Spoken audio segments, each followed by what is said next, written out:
রায়হান হালকা ঝুঁকে অরিত্রীর কানে বলে। ভয় পাচ্ছ? অরিত্রী মুচকি হেসে বলে, না, তুমি পাশে আছো তো। একজন একজন করে সবাই আসছে। শুভেচ্ছা, দোয়া, হাসিতে মুখরিত হয়ে গিয়েছে চারপাশ। মামুনি চোখ মুছতে মুছতে বলে, আল্লাহ তোমাদের সব সময় ভালো রাখুক। দাদা চুপচাপ দাঁড়িয়ে শুধু মাথায় হাত রাখেন দুজনার। রায়হানের নানাও আছেন, খালা খালু আছেন। অফিসের লোকেরা আসায় তাদের মধ্যে অনেক পরিচিত মুখ দেখতে পাচ্ছে অরিত্রী। হঠাৎ রাহা এগিয়ে এসে অরিত্রীকে জড়িয়ে ধরে বলে, মাশাল্লাহ, অনেক বেশি সুন্দর লাগছে তোমাকে। অরিত্রী মুচকি হেসে ধন্যবাদ জানায়। কিছুক্ষণ কুশল বিনিময় করি রাহা চলে যায় সেখান থেকে। রুদ্র মজা করে বলে, ভাই, আজ কিন্তু তুমি হিরো। রায়হান হেসে বলে, আর আমার হিরোইন ওখানে দাঁড়িয়ে আছে। বলেই সে অরিত্রীর দিকে তাকায়। অরিত্রী লজ্জায় চোখ নামিয়ে নেয়। সবাই খাওয়া দাওয়া করতে বসলে রায়হান আর অরিত্রী গিয়ে সব টেবিলের দিকে দেখে সব কিছু ঠিক আছে কিনা। হাঁটতে হাঁটতে অরিত্রীর পা একটু ব্যথা করছে, তাই অরিত্রী খুব আস্তে আস্তে হাঁটতে লাগলো। রায়হান খেয়াল করলো, লোকের ভিড়ের মাঝে সে খুবই আস্তে বলে, কষ্ট হচ্ছে? একটু। কোলে নিয়ে যাই? অরিত্রী রায়হানের দিকে তাকিয়ে বলে, না, কি বলো, সবাই দেখবে। দেখুক, আমার বউ কষ্ট পেলে আমি দেখাতে লজ্জা পাই না। এই কথাটা অরিত্রীর বুকের ভিতরে নরম করে নামে। তবু অরিত্রী বলে, না, ঠিক আছি আমি, চলো গিয়ে বসি। রায়হান অরিত্রীর হাত ধরেই হেঁটে এগিয়ে যায়। বাড়ির লোকেরা একসাথে খেতে বসে। রায়হান আর অরিত্রী পাশাপাশি বসেছে। রায়হান নিজে হাতে তুলে অরিত্রীকে খাবার খাইয়ে দিচ্ছে। প্রোগ্রাম শেষ হতে হতে অনেক রাত হয়ে গেছে। হল থেকে বেরোনোর সময়ও ক্যামেরার ফ্ল্যাশ কমেনি। মানুষের শুভেচ্ছা, হাসি, কোলাহল সব মিলিয়ে একটা উৎসবের মতো দিন। কিন্তু গাড়িতে ওঠার পর হঠাৎ করেই সব নীরব হয়ে গেল। শহরের রাস্তা তখন অনেকটা ফাঁকা। হালকা বাতাস জানালায় এসে লাগছে। অরিত্রী চুপচাপ জানলার বাইরে তাকিয়ে আছে। চোখে ক্লান্তি, কিন্তু মুখে শান্ত একটা হাসি। রায়হান ড্রাইভ করছে, মাঝে মাঝে এক পলক করে তাকাচ্ছে অরিত্রীর দিকে। বাসার কাছাকাছি যেতেই চোখে পড়ে পুরো বাড়ি মরিচা বাতিতে জ্বলজ্বল করছে। বাসায় ঢুকতেই রায়হান বলে, আগে বসো, আমি পানি এনে দিচ্ছি। অরিত্রী মাথা নাড়ায়। রায়হান গ্লাস হাতে এসে দেখে অরিত্রী চোখ বন্ধ করে বসে আছে। সে অরিত্রীর সামনে বসে খুব নরম গলায় বলে, খুব ক্লান্ত লাগছে? অরিত্রী চোখ না খুলেই উত্তর দেয়, ক্লান্ত না, ফাঁকা লাগছে। ফাঁকা কেন? অরিত্রী চোখ খুলে তাকায়। এত মানুষ, এত আলো, এত শব্দ, হঠাৎ সব শেষ হয়ে গেল। রায়হান মুচকি হেসে বলে, শেষ না, এখন শুরু। বাড়ির লোকেরা এগিয়ে আসেন। অরিত্রীর ফুপু বলেন, অনেক রাত হয়েছে, ফ্রেশ হয়ে ঘুমিয়ে যা। অরিত্রী আর রায়হান মাথা নেড়ে রুমের দিকে চলে যায়। রুমে ঢুকেই দেখে হালকা আলো জ্বলছে। বিছানার উপরে সাদা চাদর বিছানো, তার উপরে লাল গোলাপের পাপড়ি দিয়ে সাজানো।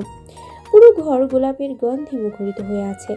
চারিপাশ ভালো করে দেখে অরিত্রী আয়নার সামনে দাঁড়িয়ে লেহেঙ্গার ওড়নাটা খুলতে শুরু করে। তার কাঁধ একটু ভারী লাগছে। রায়হান পেছন থেকে বলে, আমি খুলে দিই? অরিত্রী মাথা নেড়ে সম্মতি দেয়। রায়হান খুব সাবধানে গয়নার ক্লিপ খুলে দেয় একটার পর এক। অরিত্রীর চুলের ক্লিপ খুলতেই লম্বা চুল ঝরে পড়ে পিঠে। রায়হান পেছনে দাঁড়িয়ে আলতো করে চুলে হাত বুলিয়ে দিয়ে বলে, আজকে পুরো হল ভর্তি মানুষ ছিল, তবু আমার মনে হচ্ছিল আমি শুধু তোমাকে দেখছি। অরিত্রী চোখ বন্ধ করে ফিসফিস করে বলে, আমিও। রায়হান খুব ধীরে হাত বাড়ালো অরিত্রীর দিকে। তার আঙুল অরিত্রীর আঙুল ছোলো। সেই স্পর্শেই অরিত্রীর শরীর কেঁপে উঠল। রায়হান সেটা বুঝল। সে ফিসফিস করে বলল, কি হচ্ছে তোমার? কই, কিছু না। রায়হান অরিত্রীকে কাছে টেনে বলে, এতটুকুতে কাঁপাকাঁপি করলে আর কিছু কিভাবে হবে? অরিত্রী লজ্জায় মাথা নিচু করে ফেলে। রায়হানের হাত দুটো অরিত্রীর পিঠে গিয়ে থামল। এই জড়িয়ে ধরার মধ্যেই আছে দাবি, আকাঙ্ক্ষা। অরিত্রী চোখ বন্ধ করে বলল, এভাবে জড়িয়ে ধরলে মনে হয় পৃথিবীতে আর কিছুই দরকার নেই। রায়হান তার আঙুল দিয়ে অরিত্রীর চিবুকটা একটু আলতো করে তুলে বলল, আমার দিকে তাকাও। অরিত্রী তাকালো, তার চোখে লজ্জা। রায়হান হালকা হাসলো, তারপর অরিত্রীর কপালে চুমু দিল, তারপর গালে। এরপর রায়হান অরিত্রীর দিকে তাকাতেই অরিত্রী চোখ বন্ধ করে ফেলল। রায়হান আর নিজেকে আটকাতে পারল না। তার ঠোঁট খুব ধীরে অরিত্রীর ঠোঁটে ছিল। অরিত্রীর হাত অজান্তেই রায়হানের বুক চেপে ধরল। রায়হান অরিত্রীর কোমরে হাত রাখলো। দুজন ধীরে বিছানায় গড়িয়ে পড়ে। রায়হান তার হাত ধরে অরিত্রীকে আরো কাছে টানে। পিঠের নরম স্পর্শ, কাঁধে হাত, হালকা ঘাড়ে চুম্বন, প্রত্যেকটা ছোট জায়গা তাদের একে অপরের প্রতি আবেশ চড়াচ্ছে।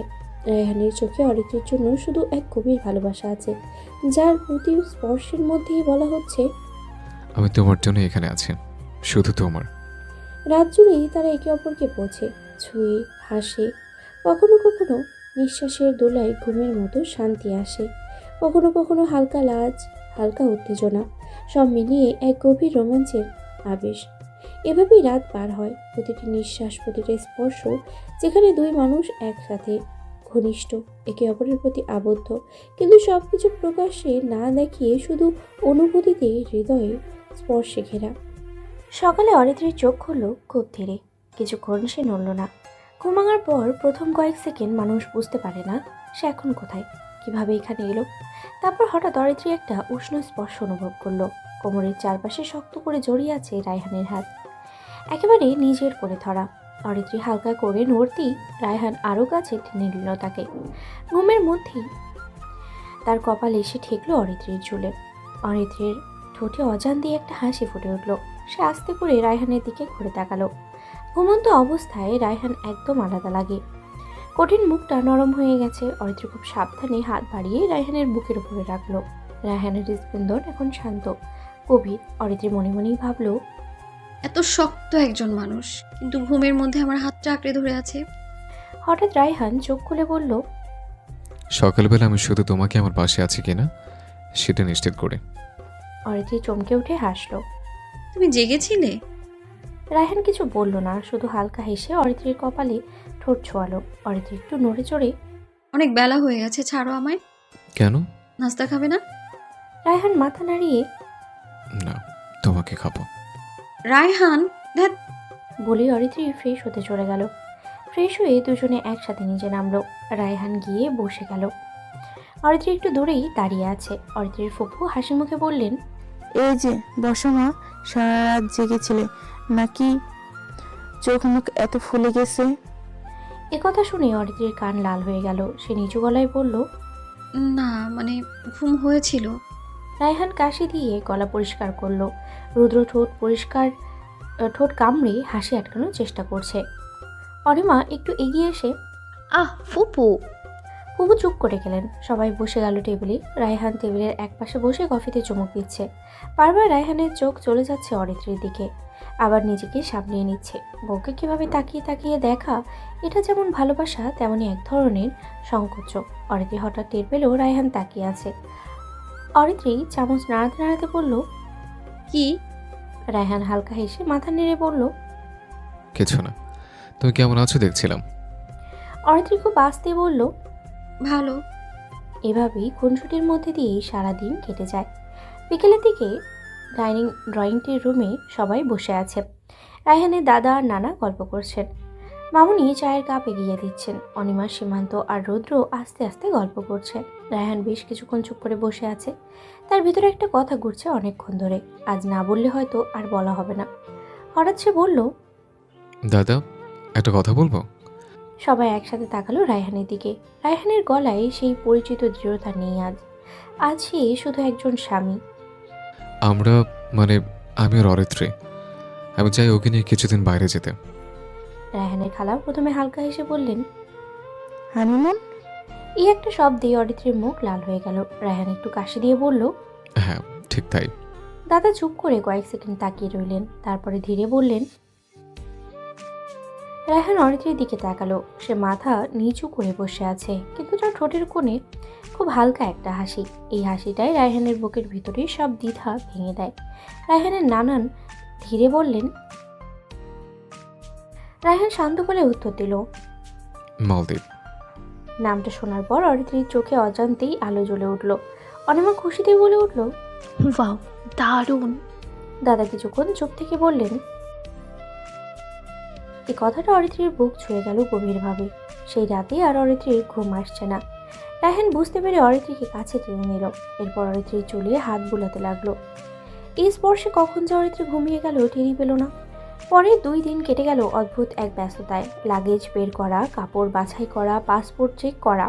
অরিত্রী আয়নার সামনে দাঁড়িয়ে ভাবছে সে কোন জামাটা নেবে, হালকা রং নাকি সমুদ্রের মতো নীল। রায়হান দরজায় দাঁড়িয়ে হাসছে আর বলছে। এত ভাবছো কেন? অরিত্রী মুখ বাঁকিয়ে বলল। মালদ্বীপে তো সবই ছবিতে সুন্দর লাগে। রায়হান এগিয়ে এসে বলল। তুমি যেটাই পড়ো সুন্দর লাগবে। অরিত্রী চোখ কুঁচকে তাকালো। এই ডায়লগগুলো কোথা থেকে শিখলে? রায়হান হেসে বলল। বিয়ের পর আপনা আপনি আসে। অরিত্রী রায়হানকে একটা ভেঙচি মেরে রুম থেকে বেরিয়ে গেল। পরের দিন ভোরে ঘড়িতে তখন বাজে 5টা, 5:30।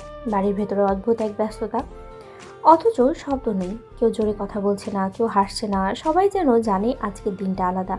অরিত্রীর ঘুম ভাঙল রায়হানের নড়াচড়ায়। চোখ মেলে দেখলো রায়হান ব্যাগ গোছাচ্ছে। রায়হানের শার্টের হাতা গোটানো, চুল একটু ভেজা। অরিত্রী ধীরে উঠে বসে বলল। এত সকালে? রায়হান ফিরে তাকিয়ে মৃদু হাসলো। হানিমুনে যাচ্ছি, অলস হওয়ার তো সময় পড়ে আছে। অরিত্রী হেসে বলল। তুমি সবসময় সিরিয়াস থাকো। তোমার দায়িত্ব আমার হাতে, সিরিয়াস না হলে চলবে? অরিত্রী একটা হাসি দিয়ে ফ্রেশ হতে চলে গেল। একবারে রেডি হয়ে সে আয়নার সামনে দাঁড়িয়ে নিজেকে দেখলো। আজকে খুব সাধারণভাবেই আছে, চোখে হালকা কাজল, হালকা লিপস্টিক, চুল উনি টেলে বাঁধা। তারা নিচে নামতেই সবাই জড়ো হয়েছে। মামুনি বারবার দোয়া পড়ছে, রুদ্র মোবাইল হাতে ছবি তুলছে, দাদা চুপচাপ বসে আছেন। রায়হান কাছে এসে দাঁড়াতেই দাদা বললেন। অরিত্রী মৃদু হাসলো। সে জানে তাকে আগলে রাখার কথা কাউকে বলে দিতে হবে না। তারা সকলকে বিদায় দিয়ে বের হয়ে গেল। গাড়ি চলল। শহর তখনও পুরো জাগেনি। রাস্তার আলো নিভে যাচ্ছে ধীরে ধীরে, আকাশের রং বদলাচ্ছে। গাড়ির ভেতরে অরিত্রী চুপচাপ বসে আছে। রায়হান ড্রাইভ করছে, পেছনে রুদ্র বসে আছে। রায়হানের এক হাতে স্টিয়ারিং, আরেক হাত হঠাৎ বাড়িয়ে দিয়ে বলল।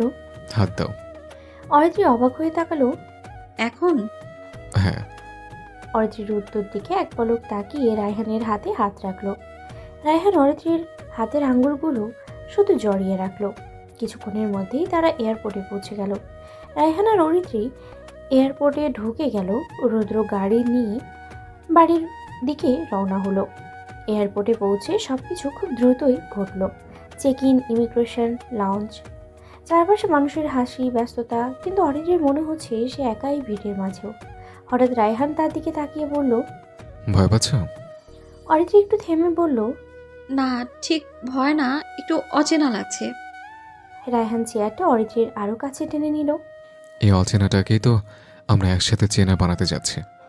কিছুক্ষণের মধ্যেই বোর্ডিং কল হলো। বিমানের ভেতরে বসেই জানলার পাশে অরিত্রী নিচের মেঘের দিকে তাকিয়ে রইল।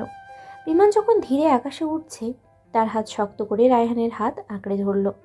রায়হান কিছু বলল না, শুধু আঙ্গুল দিয়ে অরিত্রীর পিঠে ছোট্ট বৃত্ত আঁকলো। এই ছোট্ট স্পর্শে অরিত্রী কেঁপে উঠল। আন্তর্জাতিক বিমানবন্দরে নামলো তখন দুপুর পেরিয়েছে। জানলা দিয়ে তাকিয়েই অরিত্রী থমকে গেল, কারণ চারদিকে শুধু নীল আর নীল। আকাশ আর সমুদ্রের মাঝখানে কোনো আলাদা রেখা নেই, সব মিলেমিশে একটা শান্তি। অরিত্রী রায়হানের হাত ধরে। রায়হান? অরিত্রীর কণ্ঠে বিস্ময়। রায়হান জানলার দিকে তাকিয়ে হালকা হেসে বলল। তোমার জন্য এসেছি এখানে। বিমান থেকে নামতেই উষ্ণ বাতাস মুখে লাগলো, কিন্তু সেই গরমে ক্লান্তি ছিল না, ছিল অদ্ভুত আরাম।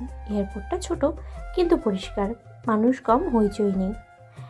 একজন রিসোর্ট প্রতিনিধি তাদের স্বাগতম জানালো। এরপর তাদের নৌকা দিয়ে নিয়ে যাওয়া হলো। স্পিডবোট যখন পানির উপরে ছুটে চলেছে, অরিত্রী 2 হাত দিয়ে রায়হানের বাহু ধরে বসে রইল।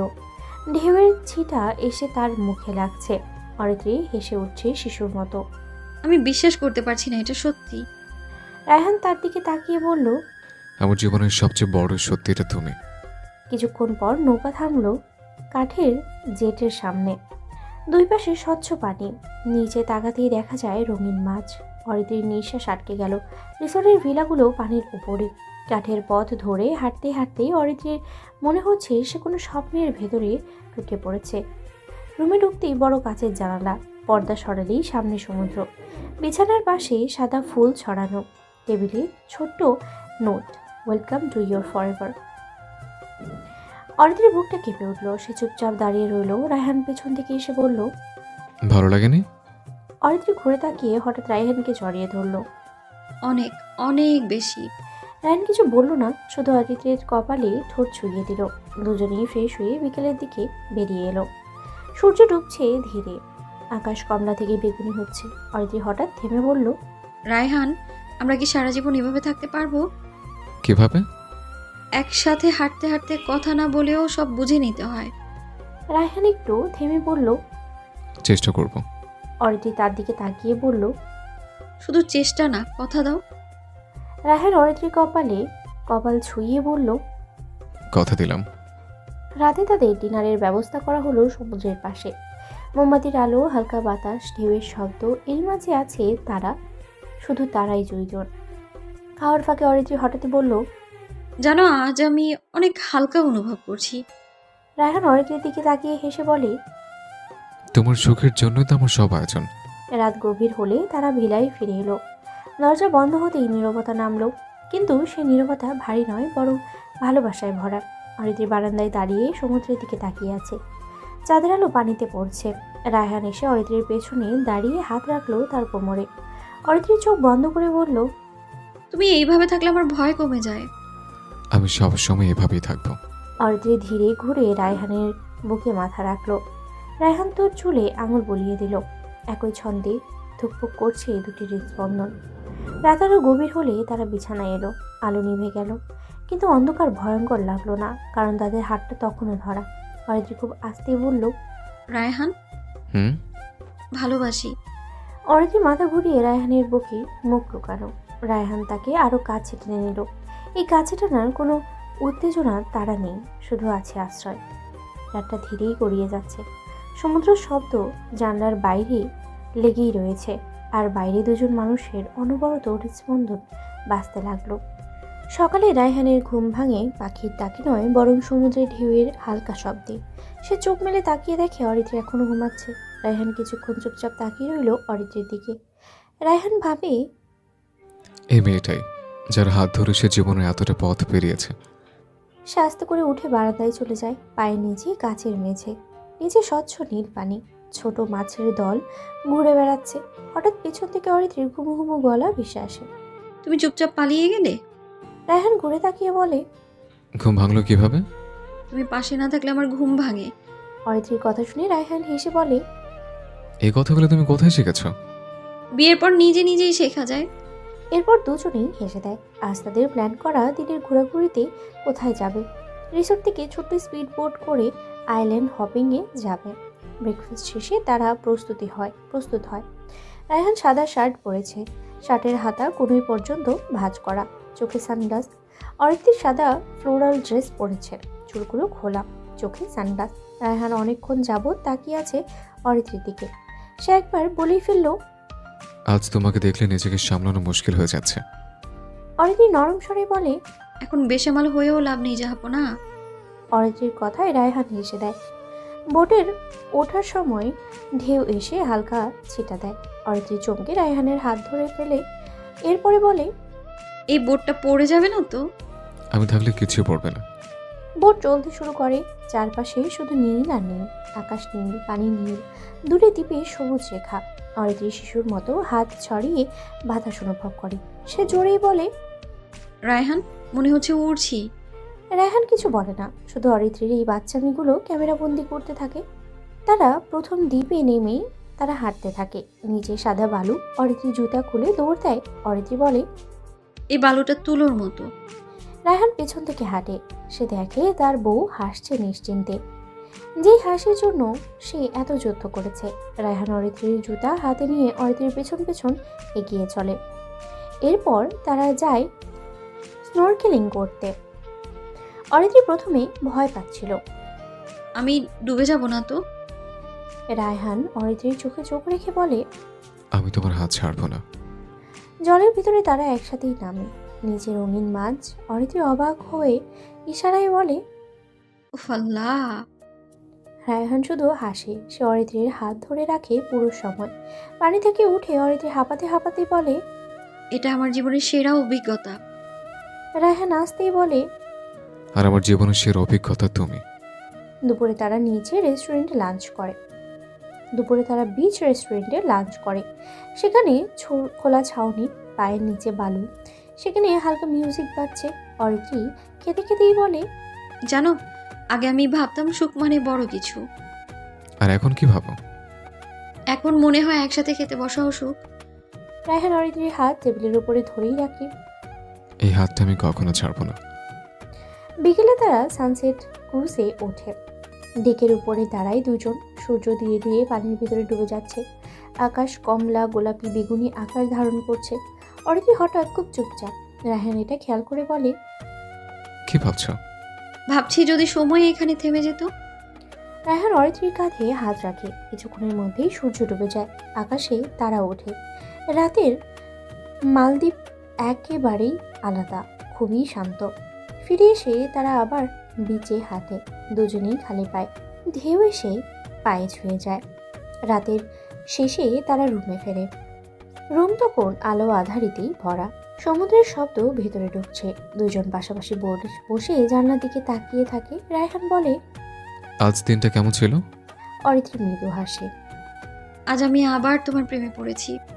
রায়হান ধীরে অরিত্রীর কপালে চুমু দেয়। আমিও।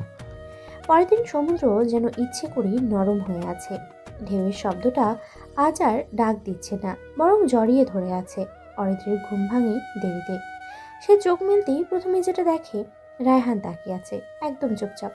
অরিত্রী জিজ্ঞেস করে, এভাবে কি দেখছো? রায়হান হালকা হেসে বলে, ভাবছিলাম মানুষ এত শান্ত মুখে ঘুমায় কিভাবে। অরিত্রী ঠোঁট উল্টে বলে, তুমি আমাকে ঘুমোতে দাও না, আবার ঘুমোতে দেখেও অভিযোগ করো। রায়হান হাত বাড়িয়ে অরিত্রীর কপালে চুল সরিয়ে দিয়ে বলে, অভিযোগ না, এটা আবিষ্কার। অরিত্রীর পাশ ফিরে শুয়ে জিজ্ঞেস করে, আজ কি প্ল্যান? আজ কোনো দৌড় নেই, আজ শুধু আরাম। সে ফোনটা তুলে দেখায়। কাপল স্পা বুক করেছে। অরিত্রী চোখ বড় করে তাকায়। না। রায়হান ভ্রু তুলে বলে, ভয় পাচ্ছ? অরিত্রী নাক কুচকে বলে, তুমি আবার বেশি দুষ্টুমি করো কিনা সে চিন্তাই করছি। তুমি গেলেও আজ দুষ্টুমি করব, না গেলেও করব। অরিত্রী চোখ ছোট করে বলে, না, হবে না, এসব বাদ দাও। চলো এর থেকে ভালো পুলে নামি। কি আর করার। রায়হান বাধ্য হয়ে অরিত্রীর কথায় রাজি হয়ে যায়। দুপুরে তারা পুলে নামে। পানি নীল, রোদের ঝিকমিক। অরিত্রী সাঁতার জানে না ঠিকঠাক, তাই রায়হানের কাঁধ আঁকড়ে ধরে রইল সে। অরিত্রী রায়হানকে বলে, আজ যদি ডুবে যাই দুজন? আমি থাকলে ডুববে না। এই কথাটা তুমি সব সময় বলো কেন? কারণ এটাই সত্যি। অরিত্রী হঠাৎ পানির ছিটা দিল রায়হানকে। এই নাও তোমার সত্য। রায়হান চমকে যায়। পরের মুহূর্তেই পাল্টা যুদ্ধ শুরু হয়। রায়হানও পানি ছিটা দিতে থাকে অরিত্রীকে। দুজনের হাসি চিৎকারে কেটে যায় সময়। অনেকদিন পর তারা এমন শিশুর মতো হাসছে। পুল থেকে উঠে তারা রুমে ফিরে আসে। রুমে ফিরে রায়হান চেঞ্জ করার জন্য ওয়াশরুমে ঢুকে পড়ে। বাইরে দাঁড়িয়ে অরিত্রী কিছুক্ষণ দ্বিধায় থাকে। এরপর ধীরে ধীরে টাওয়ালটা হাতে নিয়ে ভেতরে ঢোকে। রায়হান তখন আয়নার সামনেই দাঁড়িয়েছিল। অরিত্রীর উপস্থিতি টের পেয়েই সে ফিরে তাকায়। ভেজা চুল ভেজা কাপড়ে অরিত্রীকে অন্যরকম লাগছে। রায়হানের চোখ দুটো অকারণেই থেমে যায় অরিত্রীর দিকে। অরিত্রী অস্বস্তি নিয়ে বলে ওঠে, এভাবে তাকিয়ে আছো কেন? রায়হান উত্তর দেয় না, শুধু ধীরে ধীরে অরিত্রীর দিকে এগিয়ে যাচ্ছে। তার কণ্ঠটা নিচু কিন্তু গভীর। এই অবস্থা আমার সামনে আসাটা তোমার ঠিক হয়নি অরিত্রী। রায়হানের কথার ভেতরের অর্থ বুঝে অরিত্রীর বুকের ভেতরটা কেঁপে ওঠে। সে এক পা পিছিয়ে যেতে চাইলে হঠাৎ রায়হানের হাত এসে তার কবজি জড়িয়ে ধরে। এক টান দিয়ে তাকে দেয়ালের সাথে মিশিয়ে নেয় রায়হান। রায়হান অরিত্রীর খুব কাছে দাঁড়িয়ে ফিসফিস করে বলে, দেরি করে ফেলেছ Mrs Mirza, I am sorry. তার নিঃশ্বাস অরিত্রীর মুখে এসে লাগছে। এতে শরীরটা অজান্তেই কেঁপে ওঠে অরিত্রীর। লজ্জায় অস্থিরতায় সে নড়াচড়া করতে থাকে সরে যাবার জন্য। তখন রায়হান হালকা হেসে বলে, উফ, এভাবে নড়াচড়া করতে করতে তো পানি শুকিয়ে ফেলছ। বলেই শাওয়ার ছেড়ে দেয় রায়হান। ঠান্ডা পানির ধারা দুজনকে মুহূর্তেই ভিজিয়ে দেয়। অরিত্রী আঁতকে ওঠে। রায়হান তার চুল ঝাঁকাতেই পানির ছিটে এসে পড়ে অরিত্রীর মুখে। এক মুহূর্তের জন্য তাদের চোখে চোখ পড়ে যায়। রায়হান ধীরে নিজের শার্ট খুলে ফেলে। তার ভেজা শরীর, টান টান বুক, এই দৃশ্যটা অরিত্রীর স্পন্দন এলোমেলো করে দেয়।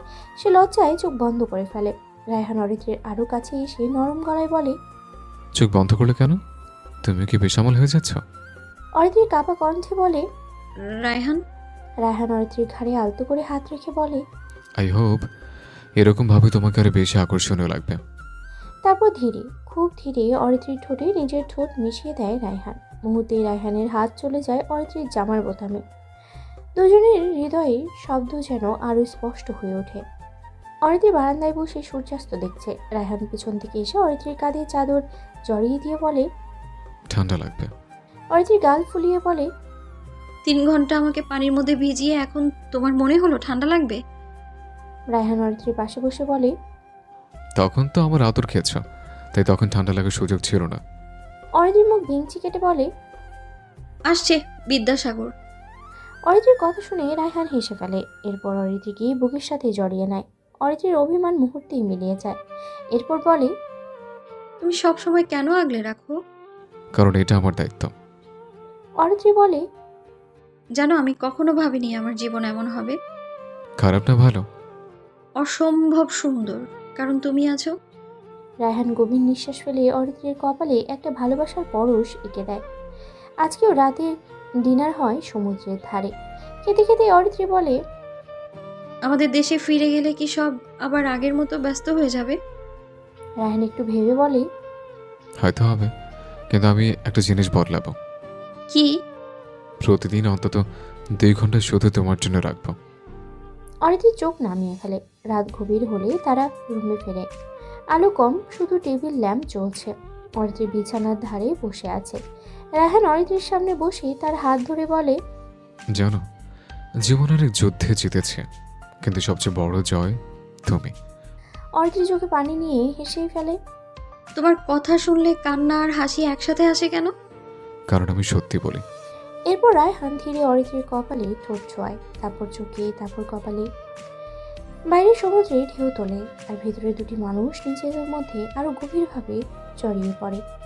পরের দিন সকালে অরিত্রীর ঘুম ভাঙে ঢেউয়ের শব্দে। কাল রাতের নরম ক্লান্তি এখনো শরীরে লেগে আছে।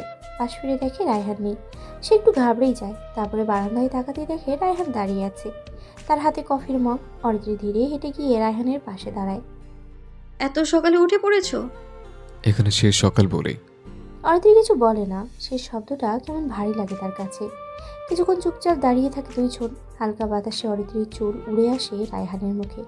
সে হেসে চুল সরিয়ে দেয়। অরিত্রী বলে। জানো, এই জায়গাটা আমাকে অনেক কিছু শিখিয়েছে। কি? ভালোবাসা মানে সবসময় কথা বলা না, কখনো কখনো নীরব থাকাও ভালোবাসা। বলেই অরিত্রী রায়হানের কাঁধে মাথা নামিয়ে দেয়। ফ্রেশ হয়ে দুজনে রেডি হয়ে ব্রেকফাস্ট শেষ করে বের হয়ে যায়। চেক আউটের সময় আসে। ব্যাগ গোছানো হয়ে গেছে, ঘরটা ফাঁকা লাগছে। অরিত্রী শেষবার বিছানার দিকে তাকায়। বোটে ওঠার সময় অরিত্রী একটু থেমে দাঁড়ায়, পেছনে তাকিয়ে সমুদ্র দেখে। তারপর বলে। আবার আসবো? রায়হান অরিত্রীর হাত শক্ত করে ধরে বলে। আসবো, তবে 2 জন নয়, তাহলে 3 জন হয়ে। রায়হানের এমন কথায় অরিত্রী যেন বুকের ভেতরে সাহস ফিরে পায়। সেও রায়হানের হাত শক্ত করে ধরে রাখে। বোট চলতে শুরু করে। অরিত্রী মাথা রায়হানের কাঁধে রাখে। প্লেনের জানালার পাশে বসে অরিত্রী অনেকক্ষণ ধরে বাইরে তাকিয়ে আছে।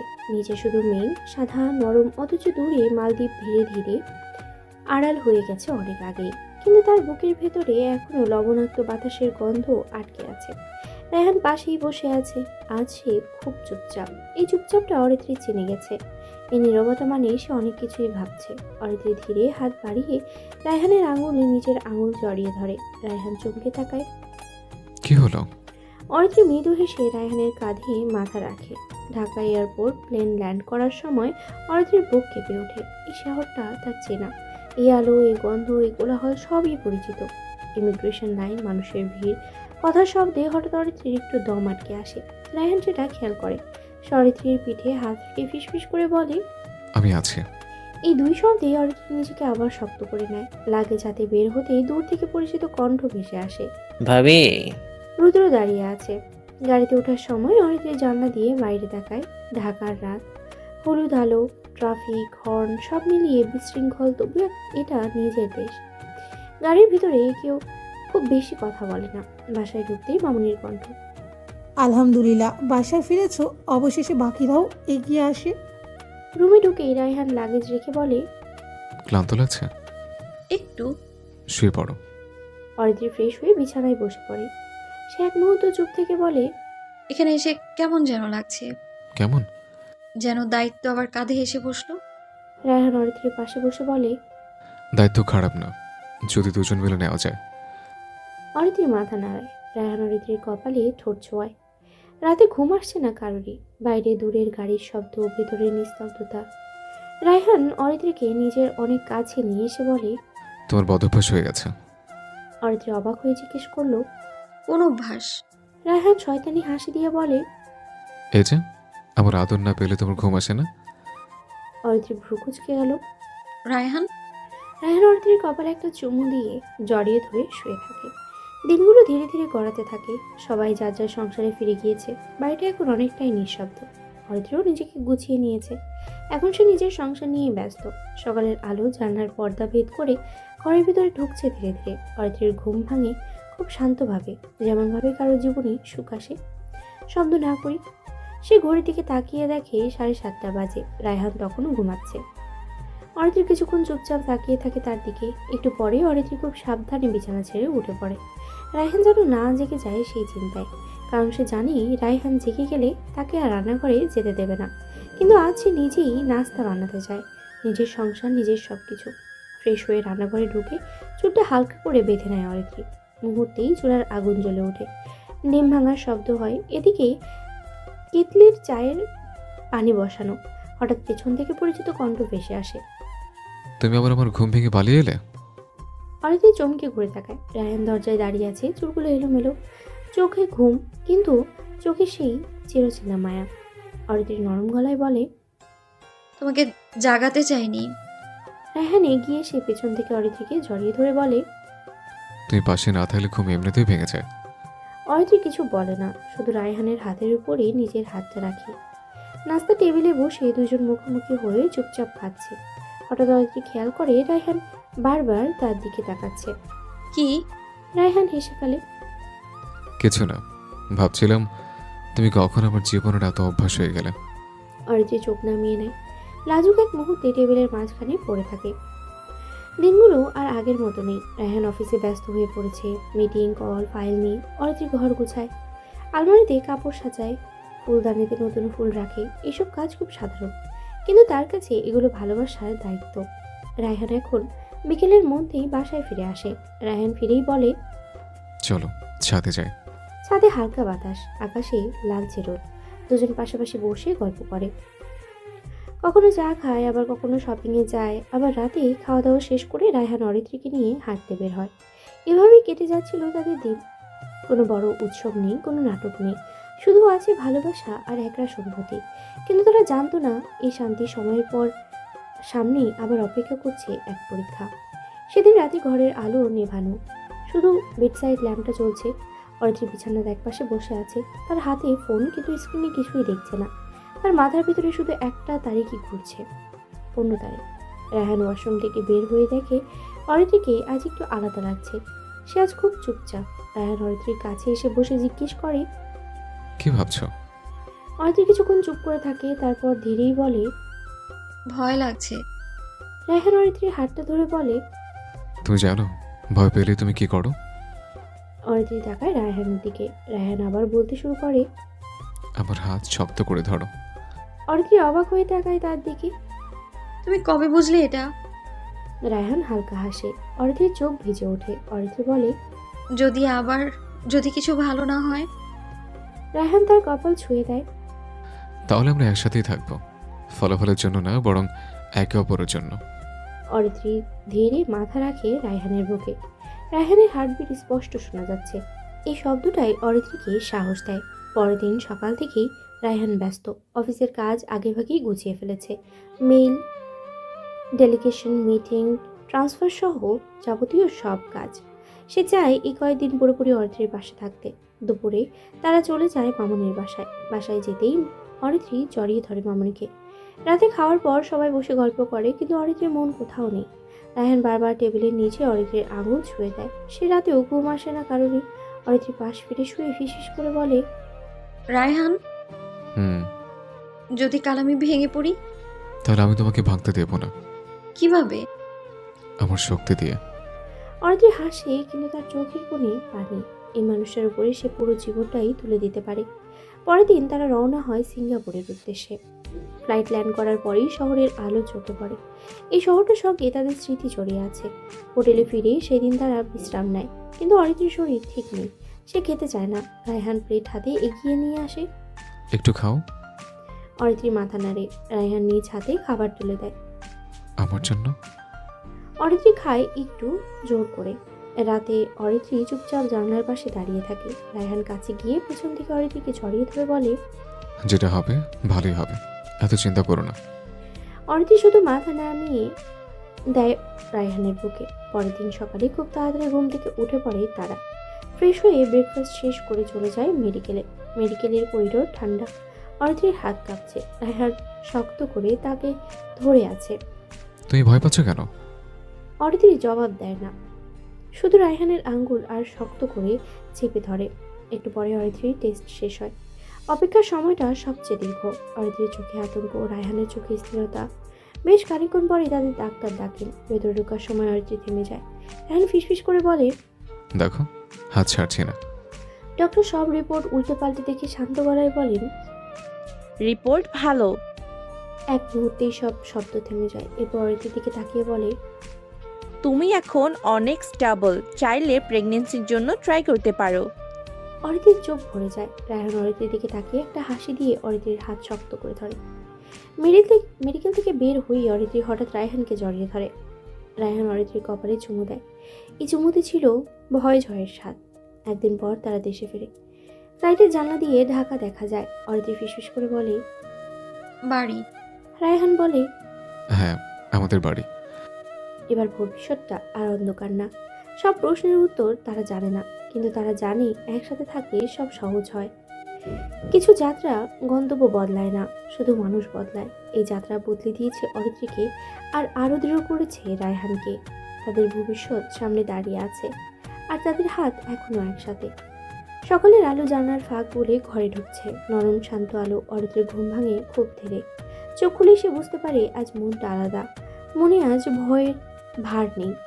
বুকের ভেতরে কেমন হালকা লাগছে। পাশ ফিরে দেখে রায়হান এখনো ঘুমাচ্ছে, এক হাত তার দিকে বাড়ানো, যেন ঘুমের মধ্যেও খুঁজছে তাকে। অরিত্রী আলতো করে রায়হানের আঙুল ছোঁয়। রায়হান নড়ে ওঠে, বলে, এত সকালে উঠলে কেন? ঘুম ভেঙে গেছে। রায়হান চোখ মুছতে মুছতে তাকে টেনে নিজের বুকে নিয়ে বলে, আরো একটু থাকো। অরিত্রী হাসে। এই মানুষটাকে বুকে সে নিরাপদ বোধ করে। সকালে অরিত্রী নিজেই রান্নাঘরে যায়। চুলটা হালকা করে বাঁধে, গায়ে সাদামাটা ঘরের কাপড়। চুলার আঁচে ডিম ভাজা হচ্ছে। রায়হান দরজায় দাঁড়িয়ে তাকিয়ে থাকে অরিত্রীর দিকে। এই দৃশ্যটা তার কাছে নতুন নয়, তবু প্রতিদিন নতুন লাগে। রায়হান অরিত্রীর দিকে তাকিয়ে বলে, এই যে ম্যাডাম, এত সিরিয়াস কেন? অরিত্রী তাকিয়ে বলে, আগে নাস্তা খাবো, তারপর সব কথা। রায়হান হেসে অরিত্রীর কাছে এগিয়ে আসে। এত শাসন কবে থেকে শিখলে? যেদিন বুঝেছি সংসারটা আমার। এ কথায় রায়হান থেমে যায়, তার চোখে একরাশ মুগ্ধতা। রায়হান বলে, তুমি জানো, এই কথাটা আমি সারা জীবন শুনতে চেয়েছিলাম। সময় থেমে থাকে না, ভালোবাসা থাকলেও না, অপেক্ষা করলেও না। রায়হান আবার আগের মতো অফিসে ব্যস্ত হয়ে পড়ে। সকালবেলা বের হয়, সন্ধ্যার আগেই ফেরে না কখনো কখনো। অরিত্রী প্রথম দিকে কষ্ট পেত, তারপর ধীরে ধীরে বুঝে যায় এটাই জীবন। সে নিজেকে ব্যস্ত রাখতে শেখে, ঘর গোছায়, গাছগুলোতে পানি দেয়, রান্নায় নতুন কিছু শেখে। রায়হান সন্ধ্যার ফিরলে ঘরে একটা আলাদা উষ্ণতা নেমে আসে। আজ কি বানিয়েছ? তোমার পছন্দের ইলিশ মাছ ভাজি। রায়হান তখন হেসে বলে, তুমি জানো, এই কথাটা শুনে আমার সারাদিনের ক্লান্তি নেমে যায়। রাতে কখনো ছাদে বসে তারা কথা বলে, কখনো কফির কাপ হাতে পাশাপাশি বসে থাকে। অনেক সময় কথাও হয় না, শুধু চুপচাপ পাশাপাশি বসেই থাকে। কয়েকদিন ধরে অরিত্রীর শরীরটা অচেনা লাগছে। খাবারের গন্ধে কেমন লাগে, মাথা ঘুরে মাঝে মাঝে, মনটা হঠাৎ হঠাৎ ভারী হয়ে আসে। সে কাউকে বলে না, কারণ সে ভয় পায়। এই ভয়টা খুব নীরব। যদি আবার কিছু না হয়। এক রাতে সে ঘুম ভেঙে বসে পড়ে। রায়হান পাশে ঘুমাচ্ছে। অরিত্রী খুব আস্তে ফিসফিস করে বলে, আল্লাহ, আমি আর শক্ত থাকতে চাই না। এবার যদি কিছু দাও তাহলে আমাকে সাহস দিও। পরের দিন সকালে অরিত্রী তারিখ গুনে দেখে। তার হাত কাঁপে। সে বাথরুমে ঢোকে। সময়টা যেন থেমে গেছে। দুটো দাগ কিন্তু স্পষ্ট না, আবার অস্বচ্ছও না। সে বসে পড়ে মেঝেতে। হাসবে না কাঁদবে বুঝতে পারে না, শুধু বুকের ভিতরে ধুকপুক করে। রায়হান তখন অফিসে। অরিত্রী রায়হানকে ফোন করে না, কারণ সে চায় নিশ্চিত হতে। সেদিন সারাটা দিন অরিত্রী অস্থির থাকে। বারবার মনে হয় ভুল দেখেছে, আবার মনে হয় কিছু একটা বদলেছে। রায়হান সন্ধ্যায় ফিরলে দেখে অরিত্রী খুব চুপচাপ। রায়হান অরিত্রীর কাছে এগিয়ে এসে বলে, আজ খুব শান্ত লাগছে তোমাকে। অরিত্রী মাথা নিচু করে বলে, রায়হান, যদি আমি তোমাকে একটা খবর দিই তুমি কি ভয় পাবে? রায়হান থমকে যায়। রায়হান বুঝতে পারে অরিত্রী কি বোঝাতে চাচ্ছে। তারপর খুব ধীরে বলে, যেটাই হোক আমরা একসাথে শুনবো। এই কথাটা অরিত্রীর চোখ ভিজিয়ে দেয়। সে কিছু বলে না, শুধু তার হাতটা শক্ত করে ধরে। সেই রাতটা অদ্ভুতভাবে নীরবতায় ঘেরা। বাইরে কোনো শব্দ নেই, ঘরের বাতিটাও ম্লান। অরিত্রী বিছানার এক কোণে বসে আছে, হাঁটু ভাঁজ করে বুকের কাছে টেনে নিয়ে। মনে হচ্ছে তার ভেতরে কিছু একটা বদলাচ্ছে, কিন্তু এই বদল আনন্দের নাকি কষ্টের সে জানে না। রায়হান অরিত্রীর পাশে এসে বসে বলে, তুমি কাঁপছো কেন?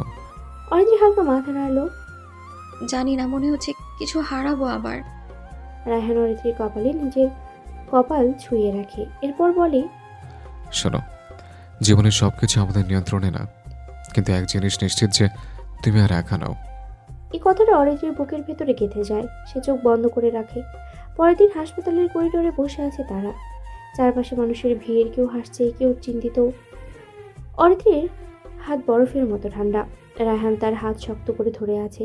সে টের পাচ্ছে অরিত্রীর নখ তার চামড়ায় ঢুকে যাচ্ছে, কিন্তু সে ছাড়ছে না, কারণ ওই ব্যথাটুকুও এখন তার কাছে দরকার। অরিত্রীকে টেস্ট করানো হলে আবারও শুরু হলো দুজনের অপেক্ষার পালা। এই জীবনে এই অপেক্ষার পর্ব যেন শেষ হতেই যাচ্ছে না। সময় যেন হাঁটে না, হামাগুড়ি দেয়। অরিত্রী জানলার পাশে দাঁড়িয়ে হঠাৎই বলল, রায়হান, যদি কিছু না হয়? রায়হান একটু চুপ থেকে বলল, তাহলে তুমি আমার জীবন, শুধু বাচ্চা দিয়ে সংসার হয় না। এই কথাটা অরিত্রীকে ভেঙে দিল। সে মুখ ফিরিয়ে কাঁদতে লাগলো। রায়হান অরিত্রীর কাছে গিয়ে তাকে বুকের ভেতরে টেনে নিয়ে বলল, প্লিজ কান্না করো না অরিত্রী, তুমি কাটলে আমি দুর্বল হয়ে যাই। তখনই ডক্টরের চেম্বার থেকে ডাকলেন তাদের। তারা দুজনেই ভেতরে গিয়ে বসলো। ডক্টর রিপোর্ট হাতে নিয়ে তাকালেন একবার অরিত্রীর দিকে, একবার রায়হানের দিকে, তারপর মৃদু হেসে বললেন, অভিনন্দন। অরিত্রীর চোখ বড় হয়ে গেল। ডাক্তার হেসে বললেন, আপনি প্রেগনেন্ট, খুব প্রাথমিক স্টেজ, সাবধানে থাকতে হবে। অরিত্রী কিছু বলতে পারলো না। সে শুধু রায়হানের দিকে তাকালো। রায়হান নিজেও তখন কথা ভুলে গেছে। বাসায় ফেরার পথে গাড়িতে বসে অরিত্রী বারবার নিজের পেটের দিকে তাকাচ্ছে, যেন ভেতরে কেউ নড়ছে। রায়হান হেসে বলল, এখনো টের পাবে না। তবুও মনে হচ্ছে কেউ আছে। রায়হান গাড়ি থামিয়ে অরিত্রীর হাত নিজের বুকে রেখে বলল, এখানে কেউ আছে যে আজ খুব শক্ত করে ধুকপুক করছে। ফজরের আজান কানে ভেসে আসছে। শহর তখনও আদো ঘুমের একটা নরম সময়। রায়হান এখনও জেগে আছে। সে নিজের ডেস্কে বসে আছে। টেবিল ল্যাম্পটা জ্বলছে, তার সামনে ডায়েরি খোলা, কলমটা আঙ্গুলের মাঝে স্থির।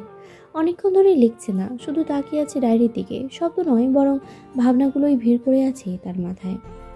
এক পলক সে বিছানার দিকে তাকায়। অরিত্রী গভীর ঘুমের মাঝেও তার ডান হাতটা নিজের পেটের উপরে রাখা, যেন অচেতন মনেও সে তার ভেতরের আরেকটা প্রাণকে আগলে রাখছে। রায়হানের বুকের ভেতর কিছু একটা নরম হয়ে আসে।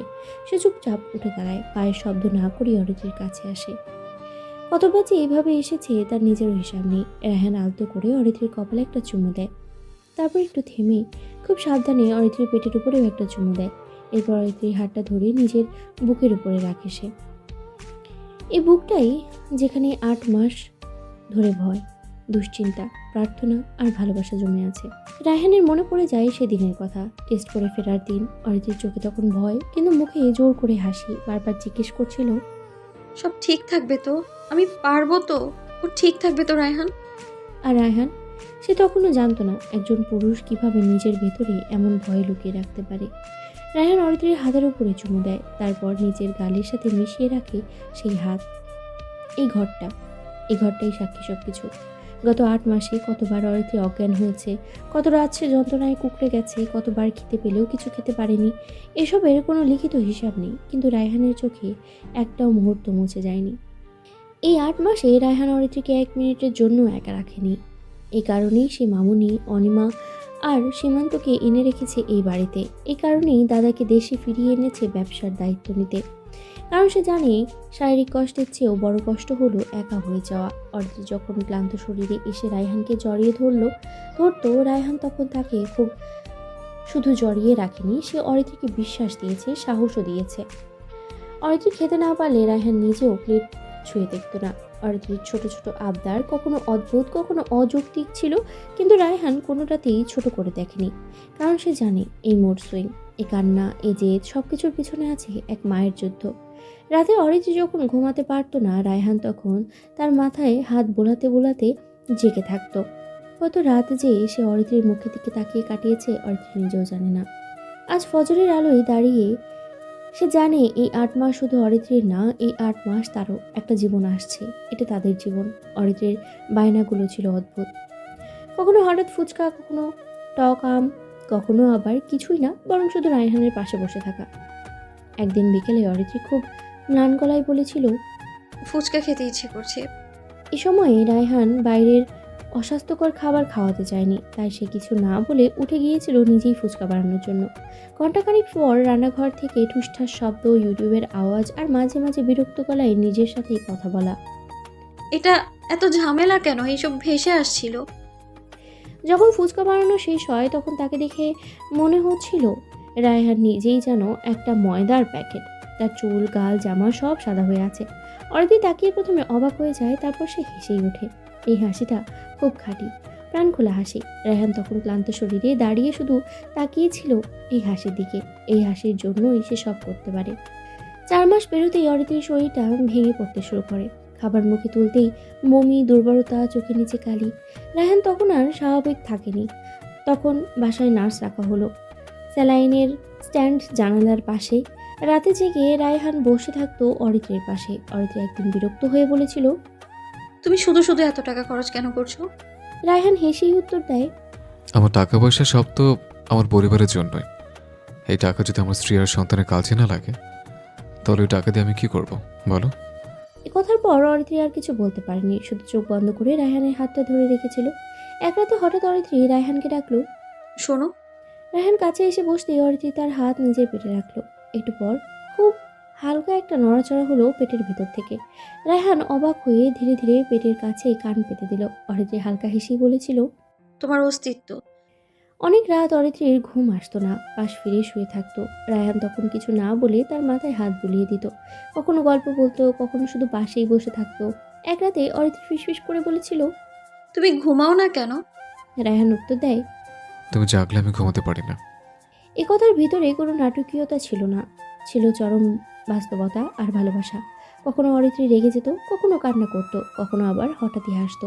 তবে রায়হান কখনো বিরক্ত হয়নি। সে জানতো এই সব কিছুর ভিতরে আছে একটা জীবন। একদিন অরিত্রী কাঁদতে কাঁদতেই বলেছিল, আমি খুব বিরক্তিকর হয়ে যাচ্ছি, তাই না? রায়হান তখন অরিত্রীর কপালে ঠোঁট ছুঁয়ে বলেছিল, তুমি বিরক্তিকর না, তুমি আমার পৃথিবী তৈরি করছো। এই 8 মাসে ভালোবাসা বদলে গিয়েছে। এখন ভালোবাসা মানে আর আগের মতো শুধু হাত ধরা না। এখন ভালোবাসা মানে ওষুধ মনে রাখা, সব সময় পানি খাওয়ানো, রাতে কম্বল ঠিক করা, চুপচাপ ভয় সামলানো। রায়হান জানতো এই সময়টা কোনো নাটকীয় প্রেমের না, এই সময়টা দায়িত্বের, গভীরতার, নীরব ভালোবাসার। আর অরিত্রী জানতো এই মানুষটা তার পাশে আছে শেষ পর্যন্ত। রায়হান খুব আস্তে অরিত্রীর হাতটা নামিয়ে রাখলো। এরপর সে নিঃশব্দে উঠে উজু করে নিল। নামাজ শেষে সে হাত তুলে অনেকক্ষণ দোয়া করলো। দোয়া শেষে অরিত্রীর কপাল, বুক আর পেটের দিকে আলতো করে ফু দিল, যেন নিজের সব শক্তি, সব বিশ্বাস এক নিঃশ্বাসে তার শরীরে ঢেলে দিচ্ছে। এরপর ডেস্কে এসে রায়হান ডায়েরিটা খুলল। কলম ধরতেই হাত একটু কাঁপলো। তারপর তারিখ লিখল 30 জানুয়ারি 2026। একটু থেমে আবারও লিখল, আমার অস্তিত্বকে স্বাগতম। তোমার মাম্মা আর পাপার তরফ থেকে তোমাকে অনেক অনেক ভালোবাসা, আমার ছোট্ট পৃথিবী। এরপর ডায়েরিটা বন্ধ করে সে বেলকনিতে দাঁড়ালো। ভরে গেল ঠিক তখন শহরের গায়ে গায়ে ছড়িয়ে পড়ছে, আজকের দিনটা আলাদা। আজ পৃথিবীতে তাদের নতুন একটা প্রাণ আসবে। ছেলে না মেয়ে সেটা তারা জানার প্রয়োজন বোধ করেনি। যেটাই হোক, সে তাদেরই অংশ। রুমে ফিরে রায়হান প্রয়োজনীয় জিনিসপত্র গোছাতে শুরু করলো। কাপড়, কাগজ, রিপোর্ট সব বারবার চেক করছে। শহর তখন পুরোপুরি জেগে উঠেছে। হর্ন, গাড়ি, মানুষের কোলাহল, এই টুংটাং শব্দেই অর্ধের ঘুম ভাঙল। চোখ টুলতে টুলতে তাকিয়ে এসে থমকে গেল কতগুলো ব্যাগ। কি করছো এগুলো? রায়হান অরিত্রীর দিকে তাকিয়ে হেসে বলল, সুপ্রভাত বাবুর আম্মু। অরিত্রী উঠতে চাইলেই সঙ্গে সঙ্গে রায়হান এগিয়ে এসে অরিত্রীর হাত ধরে উঠিয়ে বসাতেই আস্তে খুব যত্নে বসালো। অরিত্রী রায়হানের হাত ধরে বলল, আমার ভয় করছে খুব রায়হান। রায়হান অরিত্রীর কপালে কপাল ঠেকিয়ে বলল, এই এতদিন পরে এসে ভয় করছে, পাগল বেটি একটা। তারপর নরম গলায় বলল, চলো ফ্রেশ হয়ে নাও। আমি আমার ছোট্ট পৃথিবীকে দেখার জন্য খুব এক্সাইটেড বেবিজান। অরিত্রির ঠোঁটের কোণে হালকা হাসি ফুটে উঠল। হাসপাতালের উদ্দেশ্যে বেরোনোর সময় অরিত্রি হঠাৎ রায়হানকে জড়িয়ে ধরে কেঁদে ফেলল। রায়হান তার মাথায় হাত রেখে বলল, এই পাগলি কান্না করছো কেন? খুব ভয় লাগছে আমার। রায়হান অরিত্রিকে শক্ত করে জড়িয়ে ধরে বলল, সব ভালো হবে অরিত্রী। আসলে রায়হান নিজেও ভয় পাচ্ছিল, কিন্তু সেই ভয় দেখানোর সময় আজ না। হালকা করেই পরিস্থিতি বদলাতে রায়হান বলল, দেখো তো পেটটা কত উঁচু, আমি ঠিকমতো জড়িয়ে ধরতেই পারছি না। ডেলিভারি হয়ে গেলে সব সলিউশন। এ কথায় অরিত্রি কাঁদতে কাঁদতেই হেসে ফেলল। রায়হান অরিত্রির চোখ মুছিয়ে বলল, চলো দেরি হয়ে যাবে। সবাই বেরিয়ে এলো। রায়হানের খালা এসেছে, সাথে রুদ্র। সামনে মামুনিদের গাড়ি, পেছনের গাড়িতে রুদ্র আর সীমান্ত, মাঝের গাড়িতে অরিত্রি আর রায়হান। গাড়ি চলতে শুরু করলো। রায়হান ড্রাইভ করছে এক হাতে, আরেক হাত অরিত্রির হাত ধরে আছে। হসপিটালে গিয়েও রায়হান অরিত্রির হাত ছাড়লো না। কিছুক্ষণ পরেই অরিত্রিকে ওটিতে নেওয়া হলো। সবাই বাইরে দোয়া করছে, কিন্তু রায়হান তো অরিত্রির সাথেই গিয়েছে। অপারেশন থিয়েটারের আলাদা আলোটা কেমন যেন নিষ্ঠুর, খুব সাদা, খুব নির্দয়। অরিত্রিকে স্ট্রেচারে শুইয়ে দেওয়া হয়েছে। তার চোখে তখনও ভয়, কিন্তু ক্লান্তির ভারে চোখের পাতা ভারী হয়ে আসছে। রায়হান তার হাতটা শক্ত করে ধরে আছে, এমনভাবে যেন এই হাত ছাড়লে অরিত্রি কোথাও হারিয়ে যাবে। ডক্টর শান্ত গলায় বললেন, এখন এনএসটাই দেওয়া হবে। অরিত্রি চোখ তুলে তাকালো রায়হানের দিকে। আমি ঘুমিয়ে গেলে? কথাটা শেষ করতে পারল না। রায়হান ঝুঁকে এসে তার কপালে কপাল ঠেকিয়ে বলল, ঘুমাও, আমি এখানেই আছি। যখন চোখ খুলবে দেখবে আমি আছি, সাথে আমাদের পৃথিবী।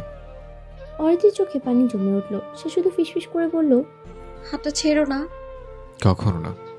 অ্যানেস্থেশিয়া দেওয়া হলো। রায়হান তার কপালে আলতো করে চুমু দিল, এরপর চোখ সরালো না।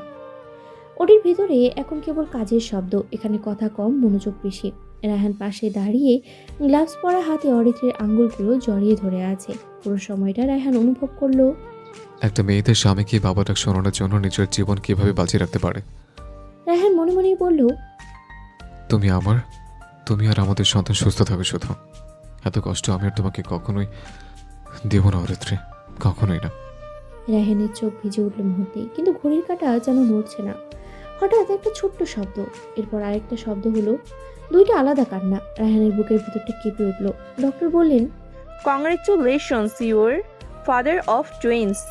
রায়হান বিশ্বাস করতে পারছে না, তার চোখ ভিজে গেছে। একটা নার্স খুব যত্ন করে দুটো ছোট্ট বাচ্চা দেখালো, একটা ছেলে একটা মেয়ে, দুটোর আলাদা মুখ, দুটো আলাদা কান্না, কিন্তু একই ভালোবাসা। রায়হানের ঠোঁট কাঁপছে। রায়হান অরিত্রির দিকে তাকালো। ততক্ষণে অরিত্রি প্রায় অচেতন অবস্থায় পড়ে গেছে।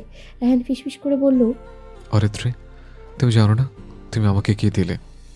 এরপর খুব আস্তেই বলল, তোমার কাজ শেষ, আমাদের দুটো সন্তান এসছে। তারপর নার্স যখন বাচ্চাদের একটু কাছে আনলো, রায়হান চোখ নামিয়ে বলল, এই যে তোমাদের মাম্মাম, উনি এখন ঘুমাচ্ছেন, কিন্তু উনি তোমাদের জন্য অনেক যুদ্ধ করেছেন। এখন কিন্তু আর তাকে কষ্ট দেবে না। রায়হান কেঁদেই ফেলল। এই কান্নার কোনো দুর্বলতার না, এই কান্না কৃতজ্ঞতার। বাচ্চাদের বাইরে নিয়ে যাওয়া হলো। মামুনি আর রায়হানের খালার কোলে দুই বাচ্চাকে দেওয়া হলো। নার্স গিয়ে তাদের জানালো, মা আর বাচ্চারা দুজনেই ভালো আছে। অরিত্রিকে কিছুক্ষণ পর কেবিনে দেওয়া হলো। রায়হান তখনও তার বাচ্চাদের কোলে নেয়নি। সে আর অরিত্রি একসাথে নিবে তাই। বেশ অনেক সময় পর অরিত্রির চোখ ধীরে ধীরে খুলল। সবকিছু ঝাপসা। প্রথম যে মুখটা সে দেখলো সেটা রায়হান। অরিত্রির গলা শুকনো। সে বলতে লাগলো, আমি? রায়হান সঙ্গে সঙ্গেই বলল, শুধু শোনো, কথা বলো না। সে হাতটা অরিত্রির কপালে রাখলো, তারপর ধীরে ধীরে বলল, তুমি মা হয়েছ। না, মা না, তুমি ডাবল মা হয়েছ। অরিত্রি চোখ বড় করে গেল। দুটা? রায়হান হাসতে হাসতে বলল, একটা ছেলে একটা মেয়ে। অরিত্রির চোখ বেয়ে পানি গড়িয়ে পড়লো। সে চোখ বন্ধ করে শুধু বলল, আলহামদুলিল্লাহ। কিছুক্ষণ পর বাচ্চাদের আনা হলো। রায়হান তখন বাচ্চাদের কোলে নিয়ে খুব সাবধানে অরিত্রির কাছে ধরল। অরিত্রির হাত কাঁপছে। সে দুটো ছোট্ট মাথা আলতো করে হাত রাখলো। এরা আমার? রায়হান তার কানে ফিসফিস করে বলল, হ্যাঁ, তোমার শরীরের কষ্টের ফল, আমাদের ভালোবাসার ফল। অরিত্রি চোখ বন্ধ করে হাসলো। এই হাসিতে কোনো যন্ত্রণা নেই, শুধু আছে পূর্ণতা। আজ এই পরিবারে সুখের বন্যা বয়ে যাচ্ছে। দাদা অনন্তকে ডেকে বললেন। কথাটা বলার সময় দাদার গলায় গর্ব ছিল। এটা শুধু নাতির সন্তান নয়, এটা একটা রক্তধারা এগিয়ে যাওয়া। রায়হানের নানা হেসে পাশ থেকে যোগ করলেন। ঘরের সবাই হেসে উঠল। এই হাসিতে ক্লান্তি নেই, কষ্ট নেই, শুধু দীর্ঘ অপেক্ষার শেষের স্বস্তি। রায়হান একটু দূরে দাঁড়িয়েছিল, হাত দুটো পকেটে, চোখ বারবার বাচ্চাদের দিকে যাচ্ছে। মুখে হাসি আছে, কিন্তু সেই হাসির নিচে গভীর কিছু ভাবনা। সে অনন্তকে ডেকে কাছে আনলো, কণ্ঠটা নিচু কিন্তু দৃঢ়। আজ আমি খুব খুশি, আজ আমি পরিপূর্ণ। অনন্ত অবাক হয়ে তাকালো। রায়হান কখনো এমন কথা হালকাভাবে বলে না। রায়হান একটু থেমে আবারও বলল, এই খুশিতে আজ আমি একটা কাজ করতে চাই। আমি জিন্নাকে মুক্ত করে দেব, ওকে ছেড়ে দাও। কথাটা কেবিনের বাতাসে ছড়িয়ে পড়ল।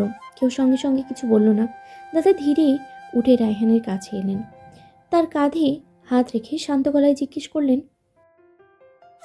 রায়হান সামনে রাখা ছোট্ট দুটো মুখের দিকে তাকালো, একটা ছেলে একটা মেয়ে, নির্ভার, নিষ্পাপ। এরপরে বলল, হ্যাঁ, আমি ভেবেই বলছি। রায়হান ধীরে কথা বলল, যেন নিজেকেই বোঝাচ্ছে। এই ঘরে এখন আর কোনো ঘৃণার জায়গা নেই। আমি চাই না আমার সন্তানের বড় হোক প্রতিশোধের গল্প শুনে। আমি চাই ওরা জানুক ক্ষমা মানে দুর্বলতা না, ক্ষমা হলো শক্তি। দাদা চুপ করে শুনলেন। এই নীরবতাই ছিল সম্মতি। নানা মাথা নেড়ে বললেন। রায়হান অরিত্রীর কাছে গিয়ে বলল। তুমি কিছু বলবে না? অরিত্রী হালকা হেসে উত্তর দিল। তুমি যা করো ভেবেই করো, আমি জানি। এই বিশ্বাসই রায়হানের সবচেয়ে বড় অর্জন। অরিত্রী শুয়ে আছে, রায়হান চেয়ার টেনে অরিত্রীর পাশে বসে। রায়হান এক হাতে ছোট আঙুল ধরে বলল, দেখো, ও হাতটা তোমার মতো শক্ত করে ধরেছে। অরিত্রী হালকা হেসে বলে। তোমার জেদটা পেয়েছে। অরিত্রী বলে, আচ্ছা, আমাদের মেয়ের নাম রাখবো রিহানা, কি বলো? রায়হান রিহানা মিলবে, তাই না? রায়হান একটু ভেবে বলে, আচ্ছা, তাহলে ছেলের নাম রাখবো অরিন, যার অর্থ পৃথিবী। অরিন আর অরিত্র মিলে যায়। রায়হানের কথা শুনে অরিত্রী হালকা হেসে দেয়। তখনই মেয়েটা কান্না করে দেয়। রায়হান আস্তে আস্তে মেয়েকে কোলে নিয়ে হাঁটতে থাকে। এরপর ফিসফিস করে বলে, তুমি কেঁদো না, বাবা আছে। অরিত্রীর বুকটা ভরে উঠল। এই মানুষটার জন্যই সে এত কিছু সহ্য করতে পেরেছে। বাচ্চার কান্নার শব্দ পেয়ে অরিত্রীর মা এসে তাকে কোলে নিয়ে অন্য রুমে চলে যায়। রায়হান এসে অরিত্রীর সামনে বসে বলে, তুমি জানো, তোমাকে এখন আগের চেয়েও বেশি সুন্দর লাগছে। অরিত্রী অবাক হয়ে তাকালো। মিথ্যে বলছো। রায়হান মাথা নেড়ে বলল, না, এখন তুমি আমার বাচ্চাদের মা, এভাবে তোমাকে আরো অপূর্ব লাগছে। কিছুক্ষণ পর অনন্ত ফিরে এলো, সাথে মিষ্টির বাক্স নিয়ে। সবাই এই কেবিনে এসে বসলো। রায়হানের দাদা মিষ্টির বক্স খুলে নিজে হাতে মিষ্টি তুলে দিলেন সবাইকে। তখন অনন্ত বলল, স্যার, সব রেডি। আজকে রাতের মধ্যেই জিন্নাহ কবিরকে ছেড়ে দেওয়া হবে। রায়হান তার বাচ্চাদের দিকে তাকালো আর মনে মনেই বলল, আমি তোমাদের জন্য সবকিছু পরিষ্কার রেখে যেতে চাই। কোনো ভার নয়, কোনো শত্রু নয়, থাকবে শুধুই ভালোবাসা। এই দিনটা ইতিহাসে লেখা থাকবে না, কিন্তু এই পরিবারের ভেতরে এই দিনটাই সবচেয়ে বড় বিজয়ের দিন।